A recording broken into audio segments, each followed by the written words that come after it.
He was the underdog who became a champion, the struggling actor who wrote himself into history with Rocky, and the muscle-bound warrior who defined action cinema with Rambo. But while Sylvester Stallone's story on screen is one of triumph, behind the cameras his career has been marked by feuds, rivalries, and bitter grudges that lasted for decades.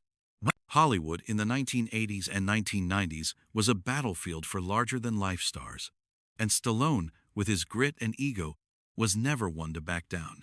Some of his enemies were rivals for box office supremacy. Others were co-stars or collaborators who betrayed him when he least expected it. Tonight, we're counting down the top 5 people Sylvester Stallone hates the most. And trust me, these aren't just minor squabbles. These are the kind of clashes that shaped careers, broke friendships, and in some cases nearly destroyed films that millions of fans grew up loving. From fellow action heroes to former allies turned enemies, the list may shock you. Because if there's one thing Stallone has proven, it's that while Rocky may forgive, Sly never forgets. Before Richard Gere became the suave leading man of American Gigolo and Pretty Woman, he was just another young actor hustling for roles in the late 1970s. That's where his path collided with Sylvester Stallone's, and from the start, it was a disaster. Both men were cast in the 1974 film The Lords of Flatbush, a small production about streetwise Brooklyn kids.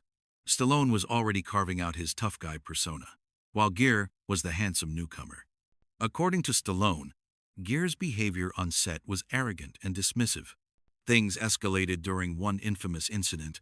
Gere, while eating lunch, allegedly spilled chicken grease on Stallone's pants inside a car. Sly claimed Gere showed zero remorse. What happened next has become Hollywood legend. The tension boiled over into a physical confrontation, and Stallone, who was also writing and pushing for creative control on set, made it clear that he didn't want Gere around anymore. Eventually, Gere was fired and replaced by Perry King. For Gere, it may have been a small setback on the road to stardom. For Stallone, it was personal. He would later say in interviews that he and Gere simply never got along, and the animosity lingered for decades. Even when both men became global stars, they avoided each other. In an industry where egos often clash, Stallone and Gere's feud stands out because it started so early, before either of them had truly made it. And to this day, it remains a grudge Sly never forgot.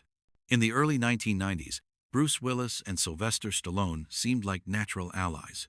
Both were action stars, both had built reputations as tough guys, and both were part of the wave that made Hollywood blockbusters bigger, louder, and more explosive than ever. But behind the scenes, their relationship soured, and by the time the Expendables franchise rolled around, it exploded into one of Stallone's most public feuds. The trouble began with Stallone's dream project, The Expendables, 2010. The film was marketed as an action hero reunion, bringing together legends like Stallone, Jet Li, Jason Statham, Dolph Lundgren, and yes, Bruce Willis. The first 2 films were commercial hits, fueled by nostalgia for the golden age of action movies. But when Stallone began putting together The Expendables 3, the negotiations with Willis went south. According to reports, Willis demanded an enormous payday, $4 million for just 4 days of shooting in Bulgaria. Stallone balked at the demand, believing Willis was asking for too much money while showing little enthusiasm for the project. What happened next was shocking even by Hollywood standards. Stallone took to Twitter and blasted Willis publicly, calling him greedy and lazy, a sure formula for career failure. Overnight, a private negotiation became a headline-making feud. Willis was fired from the film and replaced by none other than Harrison Ford. The move was a power play, Stallone showing that no one, not even Bruce Willis, was bigger than the franchise. For Stallone, it wasn't just about money. He had poured his heart into creating The Expendables as a love letter to old-school action films. To him, Willis's demands looked like disrespect to the very legacy they were supposed to celebrate. Though both men downplayed the feud years later, the sting of Stallone's words left a mark. Hollywood insiders say their friendship never fully recovered, proving that even among action heroes, egos can collide harder than fists. In the pantheon of action stars from the 1980s and 1990s, Steven Seagal carved out his own lane with martial arts, slick ponytails, and brooding anti-heroes. But while fans loved seeing him break bones on screen, his peers in Hollywood found him far less charming. Among them was Sylvester Stallone, who openly admitted that he and Seagal could never get along. The feud between Stallone and Seagal wasn't born from a single incident, but rather from Seagal's reputation. Throughout his career, Seagal was accused of being arrogant, dismissive, and difficult to work with. Stories circulated of him belittling fellow actors, refusing to participate in promotional events, and even challenging stuntmen on set to prove his dominance. For a man like Stallone, who built his career on camaraderie and collaboration with other tough guys, Seagal's behavior was intolerable. One notorious story illustrates the rift. In the early 1990s, Stallone hosted a party at his house, inviting some of the biggest names in action cinema: Arnold Schwarzenegger, Jean-Claude Van Damme, and others. Seagal was also invited but reportedly began bragging and belittling the other stars. Stallone later recalled that Seagal's ego was so out of control that he wasn't welcome anymore.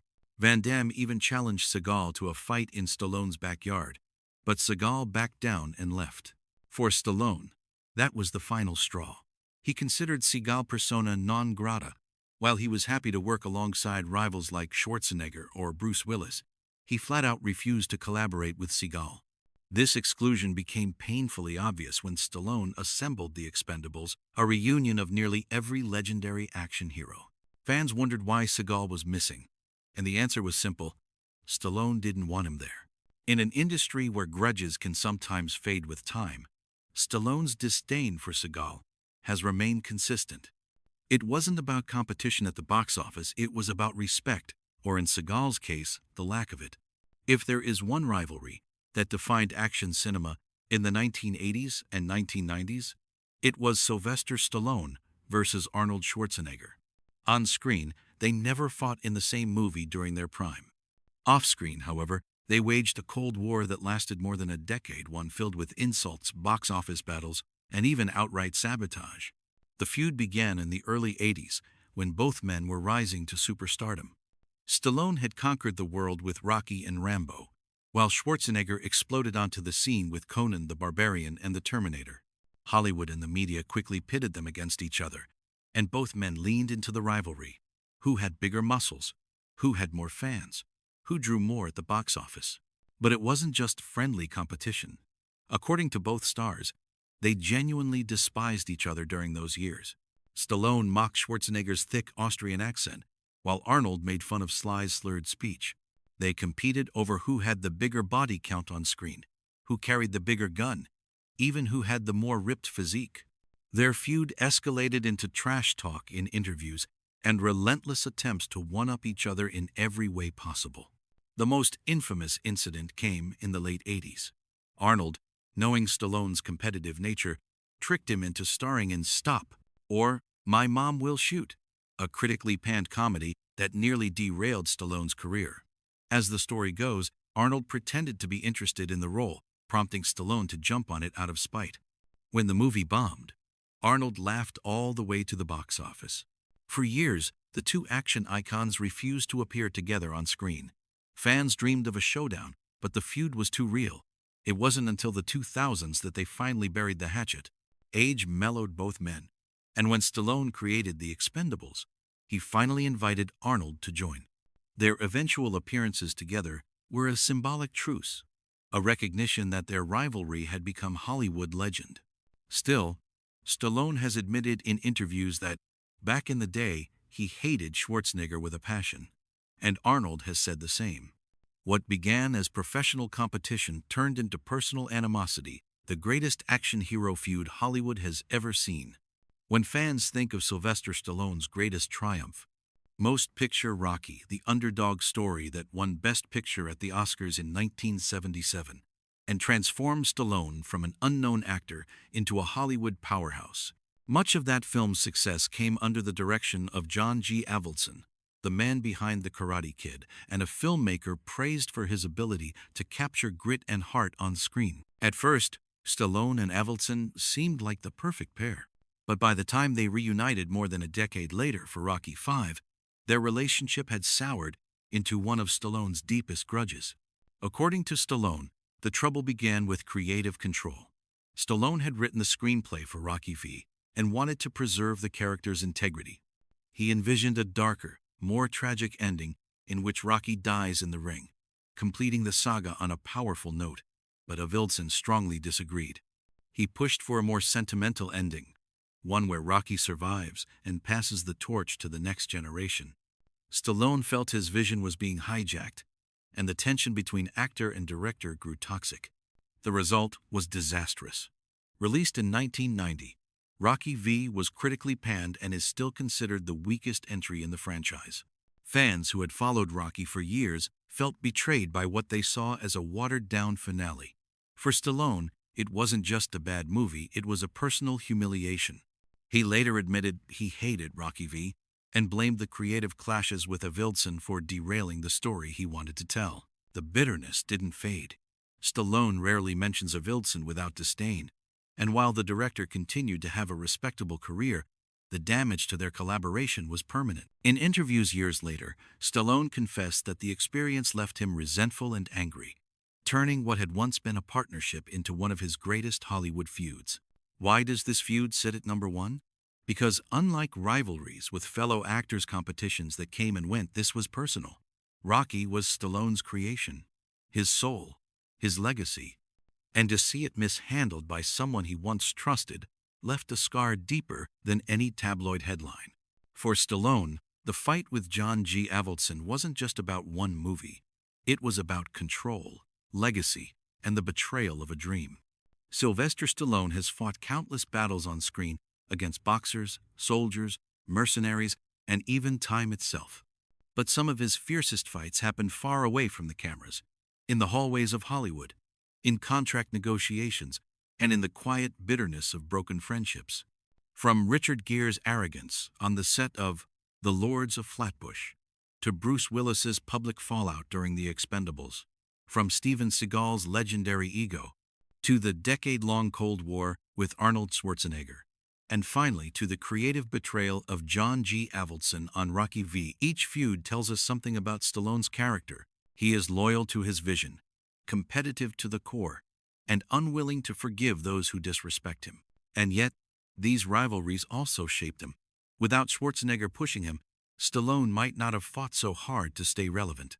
Without the sting of Rocky V, we might never have gotten the redemption of Rocky Balboa years later. In a strange way, his enemies helped define his greatest victories. But what do you think? Out of all Stallone's feuds, which one shocked you the most? Was it the betrayal of a director he once trusted, or the legendary clash with Arnold that became Hollywood history? Let us know in the comments below. We'll be pinning our favorite responses. And if you want more untold stories from the golden age of Hollywood, don't forget to like this video, subscribe to Faded Crowns, and ring the bell so you never miss a story. Because in Hollywood, grudges fade, but legends never do.